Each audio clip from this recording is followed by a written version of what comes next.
என் தலையெழுத்து நான் நினச்சிக்கிறேன். போதும், நான் முடிச்சுக்கிறேன் என் லைஃப்பை. அனைவருக்கும் வணக்கம். இந்த ஆடியோவை வந்து நீங்கள் எல்லாருமே பார்த்துருப்பீங்க.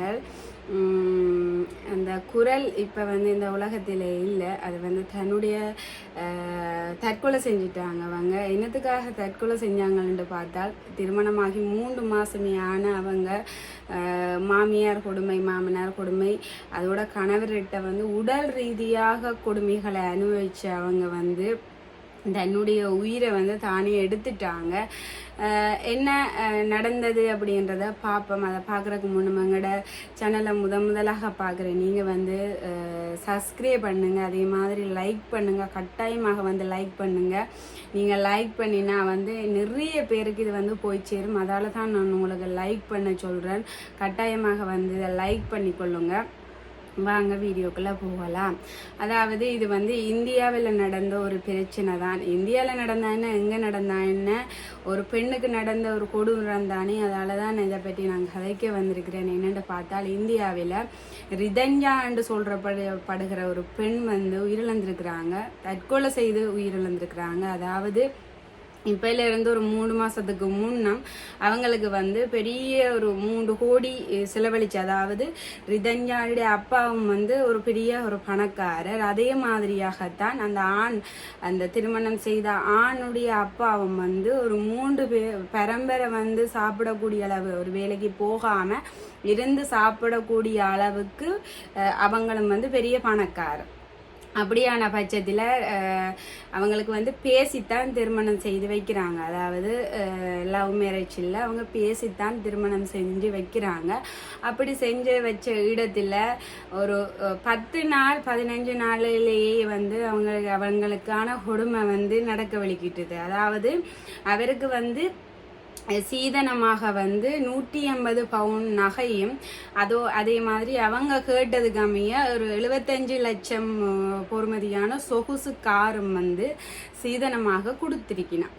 அப்படி கொடுத்த நிலையில் அவங்க வந்து இது என்ன நகை காணாது, இது என்ன ஒரு கொஞ்சம் நகையாக இருக்குது, இது என்ன பித்தளை நகையா, அப்படி இப்படின்ன மாதிரி எல்லாம் அந்த பிள்ளைய வந்து கேட்டிருக்கிறாங்க. அதே மாதிரி நீ போயிட்டு நாங்கள் சொன்னதுன்னு சொல்லாமல் நீயா போய் என்ன நீங்கள் 300 பவுன் நகை தாரன்னு சொல்லியிருந்தீங்களே, மிச்ச நகை எங்கே, இன்னும் 200 பவுன் நகை வேணும் அப்படின்ன மாதிரி நீயா கேட்குற மாதிரி கீழ் அப்படின்ன மாதிரி அந்த பிள்ளைக்கு வந்து அவங்களோட மாமா மாமி மேற்கொடுமை செஞ்சுருக்கிறாங்க. அதே மாதிரியாக அவருடைய கணவர் பகலில் வந்து உவங்கட கொடுமை, அதை தொடாத, இதை தொடாத, அங்கே போகாத, இங்கே போகாத அப்படின்ன மாதிரி மாமனார் மாமியாருடைய கொடுமை. இரவில் பார்த்தா அவருடைய கணவருடைய தொல்லை. அவர் வந்து உடல் ரீதியாக வந்து இவங்களை வந்து தாக்கி இருக்கிறார். அப்படி மாதிரி வந்து அந்த அக்காடைய வாழ்க்கை வந்து இருந்திருக்குது. அப்படி இருந்த நேரத்தில் தான் அவங்கள ஒரு 15 நாளிலேயே அவங்களோட அப்பாட்ட வந்து சொல்லியிருக்கிறாங்க. அப்படியான அந்த இதை வந்து சொல்லலாத தானே அந்த கணவர் வந்து செய்ததை வந்து அவங்க சொல்லல. ஆனால் எனக்கு வந்து இந்த வாழ்க்கை வந்து பிடிக்கலை அப்படின்ன மாதிரி சொல்லியிருக்கிறாங்க. அந்த ஓடியவை வந்து நான் இதில் இணைச்சு கொள்கிறேன், அதையும் பார்த்து கொள்ளுங்க. சத்தியமா இந்த வாழ்க்கை பிடிக்கல. மென்டலி என்ன அசால்ட் பண்றாங்க, பிசிக்கலா ஈவன் டார்ச்சர் பண்றாங்க. அதே மாதிரியாக வந்து இதை பார்த்துருப்பீங்க. அந்த ஆடியோவை வந்து நீங்கள் பார்த்துருப்பீங்க. இப்படி ஒரு கொடுமையை அனுபவிச்சிருக்கிறவங்க அனுபவிச்சிருப்பாங்க இருந்தால் இப்படியான வாய்ஸ் மெசேஜை வந்து அவங்களுக்கு போட்டிருப்பாங்க. அவங்களோட அப்பாவுக்கு வந்து போட்டுக்கிறாங்க. அப்படி போட்ட அந்த இதண்ட நிலைமையில தான் இப்படியான கொடுமைகள் நடக்க அவங்க ஃபோன் பண்ணி சொல்லியிருக்கிறாங்க. அதாவது அப்பா வந்து என்ன இப்படி வந்து பிரச்சனைகள் அப்படின்ற மாதிரி அவங்க சொல்லிக்கல.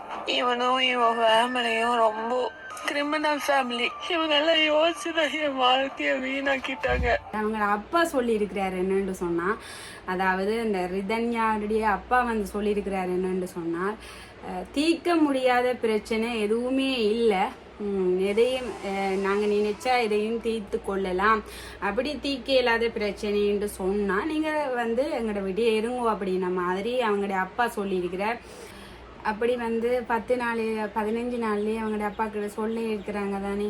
அப்போ அவங்க அந்த அப்பா சொன்னதை வந்து அவங்க வந்து தன்னுடைய மனதில் வந்து அவங்க பதிச்சு கொள்கிறாங்க. எதையுமே தீர்க்க முடியும் அப்படின்ற ரீதியில் வந்து தன்னுடைய பிரச்சனையை தானே பார்த்து கொள்வோம் அப்படின்ற ரீதியில் வந்து அவங்க என்ன செய்கிறாங்கன்னு சொன்னால் போராடுறாங்க. அப்போ அப்படி இருக்க தான் 20 நாளில் வந்து அவங்க வந்து கோல் ஒன்று வருது அவங்களோட அப்பாவுக்கு, ரிதன்யாண்டி அப்பாவுக்கு வந்து ஒரு கோல் வருது. அப்படி வந்த இடத்துல அந்த மாப்பிள்ளை வீட்டில் அந்த சம்மந்தி வீட்டில் அவங்க போகிறாங்க. அப்படி போன இடத்துல தான் அப்படி எங்களில் ஒரு பிரச்சனையும் இல்லை, உங்களோட மகளிடைய கேட்டு பாருங்க அப்படின்ன மாதிரி அந்த சம்மந்தி பகுதி வந்து சொல்லினேன். அப்படி சொன்ன இடத்துல அந்த மகளும் வந்து அந்த இடத்துல எதுவுமே கதைச்சு கொள்ள இல்லாத ரீதியில் வந்து அவங்கள அப்பாவுக்கு அதை விளங்கி கொள்ளுது. அப்போ அந்த ரீதியில் வந்து அந்த மகளை வந்து வீட்டுக்கு கூட்டிக் கொண்டு வர, அப்படி வீட்டுக்கு கூட்டிக் கொண்டு வந்த நிலைமையில் அவங்க ஒரு கொஞ்ச நாளைக்கு அந்த வீட்டில் இருக்கிறாங்க. அதுக்கு பிறகு வந்து அந்த சம்மந்தி வீட்டு பகுதி வந்து 3 பேருமா வந்து அவங்க வந்து எங்கள் எல்லையும் பிழை இருக்குது, பிள்ளையில பிழை இல்லை அப்படின்ன மாதிரி அவங்க சொல்லி அவங்கள மறுபடியுமாக வந்து கூட்டிகிட்டு போயிருக்கிறாங்க. அதாவது ஒரு 15 நாளைக்கிட்ட இந்த ரிதஞ்சா வந்து அவங்களோட அப்பா வீட்டை இருந்திருக்கிறார். அதுக்கு பிறகு வந்து மறுபடியுமாக வந்து அவங்க கூட்டிகிட்டு போயிருக்கிறாங்க. அப்படி கூட்டிகிட்டு போயிட்டு ஒரு 10 நாள் அப்படித்தான் அவங்க சந்தோஷமாக இருந்திருப்பாங்க. மறுபடியுமாக அவங்களுக்குள்ள பிரச்சனை வருது. அப்படி பிரச்சனை வந்த நேரத்தில் அவருடைய கணவர் வந்து ரிதன்யாவை கூட்டிக்கொண்டு வந்து அவங்களோட அப்பா வீட்டை விட்டுட்டு 2 நாளைக்கு உங்களோட வீட்டை இருக்கட்டும் அப்படின்னு சொல்லிட்டு அவர் விட்டுட்டு போயிருக்கிறார். அதே போல் 2 நாளாக வந்து சாப்பிட்டு போயிருக்கிறார் மாமனார் வீட்டில். அப்படி சாப்பிட்டுட்டு போன இடத்துல தான் என்னம்மா அவனுடைய முகம், அதாவது ரிதன்யாவை பார்த்து ரிதன்யாவுடைய அப்பா வந்து கேட்குறார், என்னம்மா அவனுடைய முகம் வந்து வாடி போயிருக்குது, ஏதாச்சும் பிரச்சனையா அப்படின்னு கேட்ட இடத்துல அந்த மகள் சொல்லியிருக்கிறா, இல்லைப்பா நீங்கள் தானே சொல்லியிருக்கிறீங்க தீர்க்க முடியாத பிரச்சனை எதுவும் இல்லை அப்படின்ட்டு, அப்படி தீர்க்க முடியாட்டி நான் சொல்லிக்கொள்கிறேன் அப்படின்ன மாதிரி அந்த மகள் சொல்லிக்கொள்கிறா. அப்போ அவருடைய அப்பா வந்து சொல்கிறா, நீ அப்படின்னு சொன்னால் ஒரு 10 நாள் 15 நாளைக்கு நீங்கள் எங்களோட விட்டு இருங்க, பார்த்து கொள்ளுவோம். அதுக்கு பிறகு என்னிட வந்து உங்களுக்கு அந்த பிரச்சனை சொல்ல இயலாது, அந்த பிரச்சனை அப்படின்னு சொன்னால் உங்களுக்கு இந்த வாழ்க்கை வேணாம்னு சொன்னால் நீங்கள் இங்கே இருங்க அப்படின்ன மாதிரி அவங்களுடைய அப்பா சொல்லியிருக்கிறார். அப்படி சொன்ன இடத்துல இல்லைப்பா 3 நாளையில் அவங்க வர சொல்லியிருக்கிறாங்க அப்படின்ற அந்த மகள் சொன்ன இடத்துல அவங்களோட அப்பா சொல்லியிருக்கிறார். என்னென்னு சொன்னால் இது அவருடைய அப்பா சொன்ன விஷயம்தான். என்னென்று சொல்லியிருக்கிறாருன்னு சொன்னால், நீங்கள் கோல் எடுக்க வேண்டாம், நான் வந்து சொல்லிக்கொள்கிறேன் அவங்களுக்கு அப்படின்னு சொன்ன இடத்துல அந்த மகள் வந்து அவருடைய அப்பாவுடைய வீட்டிலேயே வந்து இருக்கிறாங்க. அப்படி இருந்த இடத்துல தான் அவங்க வந்து அவங்க அப்பாண்ட வீட்டில் இருந்து கோயிலுக்கு போகிறாங்க. அதாவது அதுக்கு முன்ன வந்து அவங்களோட சம்மந்தி வீட்டுக்காரர் வந்து கதைச்சிருக்கிறாங்க, வீட்டை வர சொல்லி மாதிரி கதைச்சிருக்கிறாங்க. என்றாலும் அவங்க போகலை போல். அதுக்கு பிறகு அவங்களோட அப்பாட்ட வீட்டை இருந்து அவங்க கோயிலுக்கு போயிருக்கிறாங்க. கோயிலுக்கு போயிட்டு அங்கே பிரசாதம் எல்லாம் வாங்கி அங்கே சாப்பிட்டு அப்படி மாதிரி எல்லாம் செஞ்சு அவங்க வந்து அந்த 11 மணி 11 அறையிலேருந்து அந்த 12 அறைக்குள்ளே இருந்து அந்த தற்கொலையை வந்து அவங்க செய்திருக்கிறாங்க. அப்படி இதண்ட இதில் அதுவும் ஒரு ஆடியோ வந்து அவங்களோட அப்பாவுக்கு போட்டுக்கிறாங்க. என்னென்று சொன்னால், நான் இந்த ஆடியோவை நான் உங்களுக்கு போட்டுக்கொள்கிறது நாளைக்கு உங்களில் வந்து இது வந்து முடிஞ்சிடக்கூடாது, உங்களை வந்து தப்பாக சொல்லிடக்கூடாது அப்படின்னு மாதிரி அதை சொல்கிறாங்க.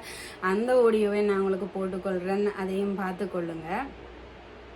வேற யாராச்சும் வந்து ஏதாவது சொன்னா நீங்க யாருக்காகவும் தலைக்குழிய வேண்டாம். என்னோட இந்த முடிவுக்கு என்னோட திருமண வாழ்க்கை தான் உண்மையான காரணமே. அவங்களும் அவங்க குடும்பமும் தான் காரணமே. போதும், உடல் ரீதியாவும் டார்ச்சர் அனுபவிச்சுட்டு மன ரீதியாவும் டார்ச்சர் அனுபவிச்சுட்டு எனக்கு இது வேண்டாம் இந்த லைஃப். என்னோட அந்த முடிவுக்கு கவினும் ஈஸ்வரமும் சித்ராதேவியும் தான் காரணம். என் கல்யாண வாழ்க்கையே மோசமா போயிருச்சு. என்ன மன்னிச்சிருங்கப்பா, என்ன மன்னிச்சிருங்கப்பா. என்னால இதுக்கு மேல இந்த வாழ்க்கையை கண்டினியூ பண்ண முடியும்னு தோணல. உங்களை ரொம்ப நான் நோகடிச்சிட்டேன். ரொம்ப என்னால நீங்க காயப்பட்டீங்கன்னு புரிஞ்சிருச்சு. அதையும் பார்த்திருப்பீங்க. அப்படி மாதிரி அவங்க போட்டுக்கொள்கிறாங்க. என்னென்னு சொன்னால் அவருடைய கணவர் வந்து ஃபோன் எடுத்து நீ வந்து அப்படி செய்யாட்டி இப்படி செய்யாட்டி நான் வந்து தற்கொலை செய்திருவேன் அப்படின்ன மாதிரி கையறுத்துடுவேன் அப்படின்ன மாதிரி அந்த பிள்ளைய வந்து அந்த ரிதன்யாவை வந்து விரட்டி இருக்கிறார். அப்படியான இதண்டி நிலைமையில் அவங்க ஒரு டிப்ரெஷன் காரணமாக இப்படியான வாழ்க்கை எனக்கு தேவையா அப்படின்ற ரீதியில் வந்து அவங்களோட அப்பாவுக்கு வந்து நிறைய வாய்ஸ் மெசேஜ் வந்து போட்டிருக்கிறாங்க. அதில் வந்து அவங்க போட்டுக்கிறது என்னன்னு சொன்னால் ஒருத்தனுக்கு ஒருத்தி அப்படின்ற இது இருக்குது. அதால் வந்து எனக்கு இதிலிருந்து இந்த வாழ்க்கை எனக்கு வேணாம், எனக்கு இந்த வாழ்க்கை வேணாம், என்னை மன்னிச்சிடுங்க அப்பான்னு சொல்லிட்டு அவங்க வந்து தன்னுடைய இதை வந்து தானே தன்னுடைய உயிரை வந்து தானே வந்து எடுத்துருக்குறாங்க. அப்படி எடுத்த இடத்துல காருக்குள்ள வந்து அவங்க வந்து மயக்கமான நிலையில் வேறு ஒரு ஹோல் அவங்களோட அப்பாவுக்கு போய் அதுக்கு பிறகு அவங்கள ஹாஸ்பிட்டலுக்கு கொண்டு போக முன்னகமே அவங்க வந்து உயிரிழந்துட்டாங்க. அப்படி உயிரிழந்த இடத்துல வந்து இப்போ வந்து அவங்க இல்லை. இதில் நான் சொல்ல இருக்கிற விஷயம் என்னென்று பார்த்தால் ஒரு கல்யாணம் கட்டுற ஏதோ சொல்லுவாங்க, ஒரு பழமொழின்னு ஒன்று சொல்லுவாங்க, ஏதோ கல்யாணம் கட்டிப்பார் அது ஏதோன்ற ஒரு பழமொழி சொல்லுவாங்க. அதை மாதிரி தான் இப்போ நான் இதில் என்ன சொல்கிறேன்னு சொன்னால் இப்போ எவ்வளவோ காசுகளை கொடுத்து இது 3 கோடி 4 கோடின்றது தான் இந்த பேர் கொடுத்து கட்டி வச்சிருக்கிறார். தன்னுடைய பிள்ளை வந்து நல்லா இருக்க வேணும்ன்றதுக்கா. அப்படி நல்லா இருக்க வேணும்னு நினைக்கிறவங்க கொஞ்ச நாளுக்கு வந்து அந்த பேசி வச்சிருந்தாலும் கூட ஒரு வருஷத்துக்கு வந்து அவங்கள வந்து ஒரு பழக விட்டு பார்த்தால் அதில் வந்து அவங்க நல்லவங்களாகட்டும் அவங்களோட இது வந்து தெரியும். அந்த பெண் வந்து சொன்னதும் ஒருத்தனுக்கு ஒருத்தி அப்படின்ற ரீதியில் அவங்க வந்து அந்த தமிழ் கலாச்சாரத்தை ஒரு பின்பற்ற ஒரு பெண்ணாகத்தான் இருக்கிறாங்க போல. அதால தான் ஒருத்தனுக்கு ஒருத்தி இப்போ வேறு வாழ்க்கை நீ எனக்கு இல்லை அப்படின்ற ரீதியில் அவங்க வந்து உயிரிழந்திருக்கிறாங்க. ஆனால் அவங்களோட அம்மா அப்பாவையும் வந்து சொல்லியிருக்கலாம், நாங்கள் இருக்கிறோம் அப்படி என்று சொல்லியிருக்கலாம். இதில் வந்து இந்த தற்கொலை வந்து நடக்காமல் இருந்திருக்கும் அப்படின்னு சொன்னால், அந்த தற்கொலை வந்து தவிர்த்திருக்கலாம் அப்படின்னு சொன்னால் அவங்களோட அம்மா அப்பாவை வந்து இப்படி ஒரு பிரச்சனை நடக்கல அந்த பிள்ளைய வந்து அந்த பிள்ளை வந்து அந்த அம்மா அப்பாவை நம்பி அந்த வீட்டில் போகுதுன்னு சொன்னால் அங்கே வந்து அரவணைச்சு வச்சு நாங்கள் இருக்கிறோம், உனக்கு இப்படியான வாழ்க்கை உனக்கு பிடிக்கலையா, அந்த வாழ்க்கை உனக்கு வாழ பிடிக்கலையா, நீ விடு, அந்த வாழ்க்கை வேணாம் உனக்கு, நாங்கள் இருக்கிறோம் என்று சொல்லி அந்த பிள்ளை கல்யாணம் கட்டாட்டியும் கூட நாங்கள் இருக்கிறோம் அப்படின்னு சொல்லி அந்த அரவணைச்சு அப்படித்தான் எல்லா இடத்துலையும் அப்படித்தான் நடக்குது. என்னன்னு சொன்னால் இப்போ ஒரு குடும்பத்துக்குள்ள பிரச்சனை நடக்குதுன்னு சொல்லி நாங்கள் அவங்கள தேடி போகிறோம்னு சொன்னால் அங்கே வந்து தங்களிலே அந்த வந்து விழுந்துருமோ, அவங்க வந்து குடும்பத்தை விட்டுட்டு வந்தால் தங்களிடம் வந்து விழுந்துரும், ஊர் ஏதாச்சும் கதைக்கும் உலகம் ஏதாச்சும் கதைக்கும், நாளைக்கு வாழாவட்டியாக வந்து இருக்கிறாள் அப்படின்ற ஊர் கதைக்கும் உலகம் கதைக்கும், நாளைக்கு தங்களில் வந்து அந்த விழுந்துரும் அப்படின்ற காரணத்துக்காக நீ போயிட்டு அவருடைய இருன்னு சொல்கிறதால அந்த பெண்கள் வந்து அங்கே போயிட்டு இருந்த எவ்வளவோ நரக வேதனைகளை வந்து அனுபவிக்கிறாங்க. அப்படி அனுபவிக்கல அவங்களுக்குள்ள ஒரு எண்ணம் பெறும், இப்படியான வாழ்க்கை எங்களுக்கு தேவைதானா, இதை விட நாங்கள் இருந்துடலாமே அப்படின்னு வந்து ஒரு எண்ணம் தோணும். அப்போ இதில் வந்து என்ன செய்யணும்னா அந்த பெண் மன ரீதியாக வந்து அந்த பெண் வந்து இதண்டி இருக்கிறாங்கன்ட்டு சொன்னால் அதுக்கு ஆறுதலாக வந்து அவங்களோட குடும்பம் இருக்க வேணும். நாங்கள் இருக்கிறோம், நீ எதுக்கும் பயப்படாத, ஒரு தப்பான முடிவும் எடுத்துடாத, நாங்கள் இருக்கிறோம்ன்ற ஒரு வார்த்தை சொல்லிக்கல வந்து அந்த பெண்ணுக்கு வந்து ஒரு தைரியமாக இருக்கும். ஒரு கோலத்தனமாக நீ சாகக்கூடாது, அப்படி தற்கொலை செய்யக்கூடாது, இப்படியான பிரச்சனைகளுக்கு நீ அப்படியான முடிவெடுத்துடாத, நாங்கள் இருக்கிறோம் அப்படின்னு வந்து அந்த டைமில் சொல்ல வேணும். அப்படி சொல்கிறதால வந்து அந்த நிகழ்வுகள் நடக்காமல் குறைக்கப்படலாம். அதே போல் இந்த சீதனம் அப்படின்ற ஒன்று இருக்குது. அதாவது ஒரு ஆணுக்கு வந்து சீதனம் கொடுத்து தான் அந்த பெண்ணை வந்து கட்டி கொடுக்குற மாதிரி இருக்குது. அது வந்து அந்த என்னென்னு சொல்கிறது, அந்த ஆணுக்கு வந்து ஒரு கேவலமான செயல். அந்த ஆண் வந்து அந்த காசை வேண்டி கல்யாணம் கட்டுறேன்ல ஒரு கேவலம். ஆனால் அந்த காசை வேண்டினாலும் அவங்கள்ட்ட இருந்து சீதனத்தையும் வேண்டி அந்த பெண்ணையும் வந்து ஒரு வேலைக்காரி மாதிரியாகத்தான் நாங்கள் நடத்தினோம். அப்படியான இதுவும் இருக்குது சில இடங்கள்ல. காசையும் வேண்டி போட்டு அந்த பிள்ளைய வந்து அப்படி பார்க்கணும், அந்த அவ்வளவு செய்தனம் வேண்டின முடியும். ஆனா அப்படி வேண்டி போட்டும் கூட அந்த பிள்ளைய வந்து தங்களோட வீட்டு ஏதோ அடிமை மாதிரியும் தங்களோட வீட்டு சமைச்சு தார ஒரு ஒரு ஒரு வேலைகாரி மாதிரியமாகத்தான் சில ஆண்கள் பார்க்குறாங்க. அதுபோல தவிர்க்கப்பட வேணும். இதில் நான் சொல்ல வேண்டிய விஷயம் என்னென்னு சொன்னால், தற்கொலை எல்லாத்துக்குமே முடிவுன்றது இல்லை. இதில் வந்து அவங்க ஒரு பின்புலம் வந்து ஒரு பணக்கார ஃபேமிலி, அதே மாதிரி அவங்களுக்கு அப்பா இருக்குது, அம்மா இருக்குது. அப்போ அவங்க என்ன செஞ்சுருக்கலாம்னு சொன்னால், அவர் வந்து அவருடைய கணவர் வந்து மன ரீதியாக உடல் ரீதியாக ஒரு கஷ்டத்தை கொடுக்குறாருன்னு சொன்னான்.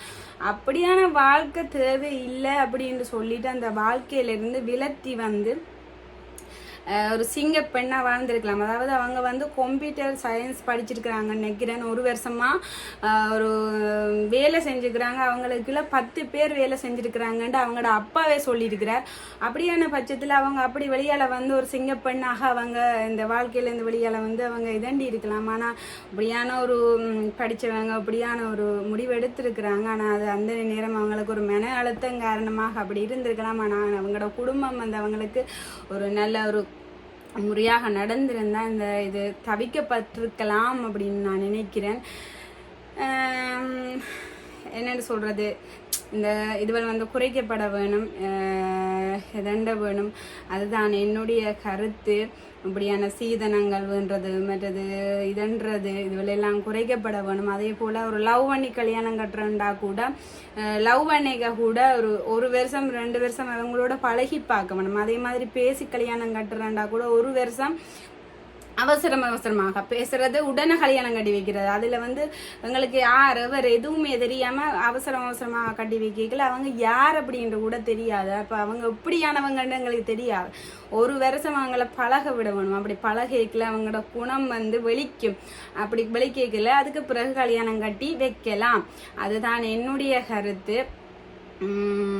இதுவரை வந்து தற்கொலை வந்து எல்லாத்துக்குமே முடிவில்லை. தற்கொலை செய்கிறதுக்கு முன்னம் அவங்களோட அம்மா அப்பாவை ஒரு நிமிஷம் நினைச்சு பார்த்திருந்தால் அந்த தற்கொலையை வந்து அவங்க செஞ்சிருக்க மாட்டாங்க. இதுதான் என்னுடைய கருத்து. இதுவரை ஏதாச்சும் பிழைகள் இருந்தாலும் சொல்லிக்கொள்ளுங்க. நன்றி.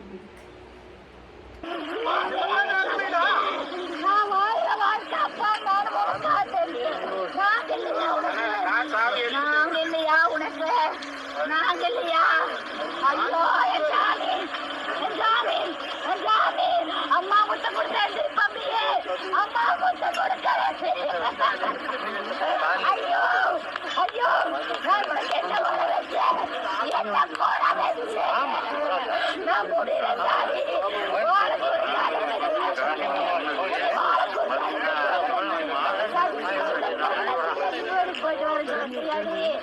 ஐயோ ஐயோ, சின்ன போறது அந்த சாமி காப்பாச்சா, உனக்கு சாமி காப்பாச்சாடி. அம்மா பாட்டு நல்லா வந்து இப்படி பண்ணி விட்டு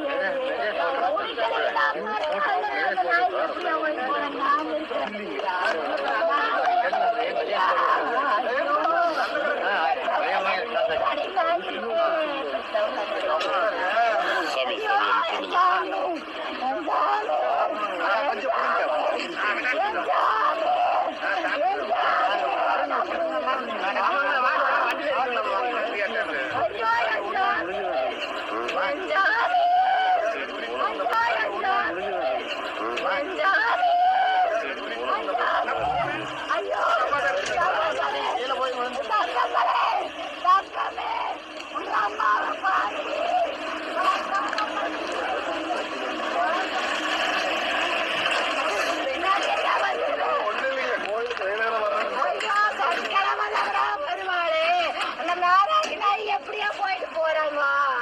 அதுக்கு எப்படி பண்ணுவீங்க?